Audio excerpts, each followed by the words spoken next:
Metodimiz chips metodi hisoblanadi. Bunda shariklar, stakanlar va chipslar berilgan. Ikkita jamoaga bo'linib, har bitta jamoadan bittadan o'quvchi chiqib, stakanlarga sharikni otib tushiradi.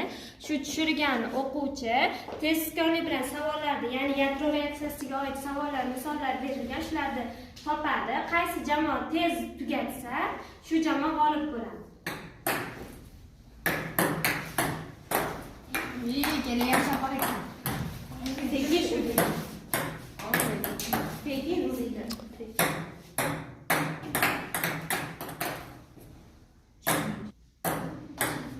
Bizga yozaveraymi?